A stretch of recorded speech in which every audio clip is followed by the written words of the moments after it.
गोजोन हामलायनायजों लोगोसे नोंथांमोनखौ गोदान खौराङाव बरायबाय। अन्नानै नोंथांमोना बे रादाबखौ जोबजासे नायलां। लोगोसे भिडिअखौ लाइक, कमेन्ट, शेयार आरो चेनेलाव गोदानै फैदोंब्ला साबस्क्राइब खालामनो गुरै खावलायबाय। दानिया फैदो लोगोफोर रादाबखौ मिथिलांनि। गिबि खौराङाव दङ इउक्रेनाव फरायनो थाहैनाय भारतनि रोजा रोजा फरायसाफ्रा हादर फारसे सफैबाय आरो माखासेया दासिमबो इउक्रेनावनो नांथानानै दङ। दिनै फुंनि समावनो साहा अरुणाचल प्रदेशनि इउक्रेनाव फरायनो थाहैनाय फरायसाफ्रा दिल्लीयाव सफैयो। दिल्लीयाव सफैनाय लोगो लोगो अरुणाचलनि फरायसाफोरखौ दिल्लीयाव थानाय अरुणाचल भवनाव अरुणाचल सरकारा बरायो। बिटिआरनि गंसे सोरखारि देहा फाहामसालिया फुटबांलानि महर।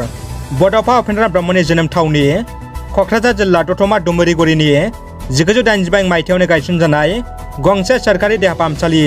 नाथाय आथिखालाव बै सोरखारि देहा फाहामसालिया बुहुत बांलानि महर लाबाय।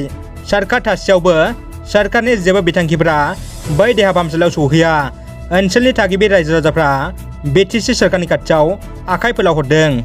इउक्रेन आरो रुसनि दावहानि समावनो गेदेर खौरां गोसारदों। रुसनि हादोरगिरि व्लादिमिर पुतिननि मोसाबायदि जोंहाबनाय रागा आरो बिथोनाव लाख लाख रुसनि आर्मिफ्रा इउक्रेन हादराव दावहा होगासिनो दङ। इउक्रेन हादरा गुलि बारुद बमजों जेरैबो सोल्लां बाल्लां जाबाय। बेबायदि समाव मुलुगनि दरसेबो हादरा रुसनि हादोरगिरि पुतिनखौ बुजायनो हायाखै। बेबायदि समावनो रुसनि हादोरगिरि व्लादिमिर पुतिनखौ सिथारनो रुसनि सासे फालांगिरिया बिथोन होदों आरो सोरबा पुतिनखौ बुथारनो हायोब्ला बै फालांगिरिया नोगोद 7.5 कौटि रां होगोन होनना बुंदों। रुसनि फालांगिरिया बेखौबो बुंदों व्लादिमिर पुतिननि थाखायनो रुसआव गोजोन गैया। बिथां हादोरगिरि जानायनिफ्रायनो रुस हादरा जेरैबो खैफोदाव गोग्लैदों होनना बुङो। इउक्रेन आरो रुसनि दावहानि समाव रुस हादरा भारतनि नोगोरारिफोरनि सायाव हामला खालामा होनना खोथा होनाय।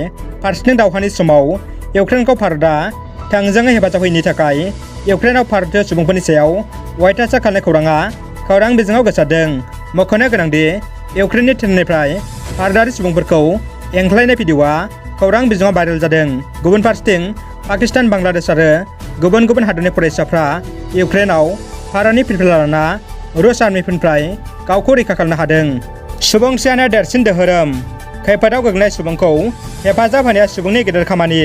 बे लेखायै BKWSनि मानगोनां मुदुरा बसुमतारिया बयालगुरि गामिनि सासे मेगन नुयै सुबुंखौ खौरां लाहैनायजों लोगोसे 10,000 रां अनसुंथाइ होबोदों। दानिया फैदो जोबथा खौराङाव। गोजोनथाव खौरां। भारत सरकारनि गोख्रों हाबाफारि आरो हेफाजाबजों दिनै इउक्रेननिफ्राय भारतनि सा 3,726 सुबुंफोरखौ गं 19 फ्लाइटजों लाबोनो हाबाय। दिनै 3 मार्चनि 2:04 हादराव लाबोनो हायो। रादाबा एसेनोसै लोगोफोर। रादाबखौ जोबजासे नायनायनि थाखाय गासिनिसिमबो साबायखर आरो गोजोन हामलायनाय थाबाय। जै बर' हारिनि गोजोन्थों।